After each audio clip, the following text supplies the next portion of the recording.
ಖಂಡಿತ ಇದು ಕೆಟ್ಟ ಹೆಸರೇ ಅಂತ ಅನ್ಕೋಬೋದು. ಯಾಕೆ ಅಂತ ಹೇಳಿದ್ರೆ ಇದಕ್ಕೆಲ್ಲ ಒಂದೇ ಒಂದು ಏನಂತ ಹೇಳಿದ್ರೆ ಡ್ರಗ್ಸ್. ಇದು ರೀಸನೇ ಅಷ್ಟು. ಏನಕ್ಕಂದ್ರೆ ಗುರಾಯಿಸಿದ್ರೆ ಹೊಡೆದ್ಬಿಡೋದು, ನೋಡಿದ್ರೆ ಹೊಡೆದ್ಬಿಡೋದು. ಮತ್ತು ಸ್ಥಳೀಯರು ನೀವು ಹೇಳಿದ್ರೆ ನಮಗೆ ಸ್ಥಳೀಯರು ಅವಾಗವಾಗ ಹೇಳ್ತಾರೆ ನೀವು ತುಂಬ ಇದು ಮಾಡಿ ಸಪೋರ್ಟ್. ನಮ್ಮದೆಲ್ಲ ಸಪೋರ್ಟು ಒಳ್ಳೇದಕ್ಕಿದೆ, ಕೆಟ್ಟದಕ್ಕಿಲ್ಲ. ಏನಕ್ಕೆ ಅಂತ ಹೇಳಿದ್ರೆ ಆವಾಗ ಪೊಲೀಸರು ಬರ್ತಾರೆ, ಅಲ್ಲಿ ಕ್ರಮ ತಗೋತಾರೆ.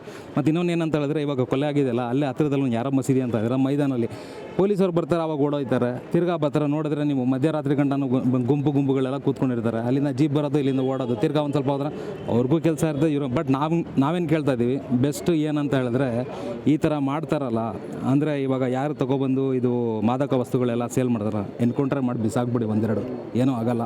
ಇದಕ್ಕಿಂತ ಹೆಚ್ಚಾಗಿ ಏನೂ ಹೇಳೋಕ್ಕೆ ನಾವು ಇಷ್ಟಪಡಲ್ಲ. ಏನಕ್ಕೆ ಅಂತ ಹೇಳಿದ್ರೆ ಒಂದು ಮನೆ ಅಲ್ಲ, ಒಂದು ಗಲ್ಲಿಯಲ್ಲಿ 10 ಮನೆ ಇದೇ ಥರ ಆಗ್ತಾಯಿದ್ದಾರೆ. ನೀವು NR ಲಿಸ್ಟ್ ಎತ್ತು ನೋಡಿದ್ರೆ ನೀವು ಹೆಚ್ಚು ಕಡಿಮೆ ಇವಾಗ ಗಂಟ ಇಲ್ಲ ಅಂದರೂ ಸುಮಾರು ಆಗ್ಬಿಟ್ಟಿದೆ. ಒಂದಾ ಎರಡ ಎಲ್ಲ ಮಕ್ಕಳಂದರೆ ಎಲ್ಲರಿಗೂ ಮಕ್ಕಳೇ ಅಲ್ವಾ. ತರಬೇಕು ಅಂದರೆ ಎನ್ಕೌಂಟ್ರ್ ಆಗಬೇಕು ಒಂದೆರಡು ಅಂತೀರಾ? ಖಂಡಿತ ಅಂತೀನಿ. ನಾನೇನು ಯೋಚನೆ ಮಾಡಿದೆ ಅದೇ ಥರ ಮೋಸ್ಟ್ಲಿ ಇಲ್ಲಿ ಇರೋರು ಅದೇ ಥರ ಯೋಚನೆ ಮಾಡ್ತಿರ್ತಾರೆ. ಯಾಕೆ ಅಂತ ಹೇಳಿದ್ರೆ ಕೆಟ್ಟದ್ದು ಮಾಡೋರನ್ನ ಸುಮ್ಮನೆ ಅದೇ ಥರ ಬಿಡ್ತಾ ಇದ್ರೆ ಏನೋ ಪಾರ್ಥಿನಮ್. ಹೌದು, ಖಂಡಿತ.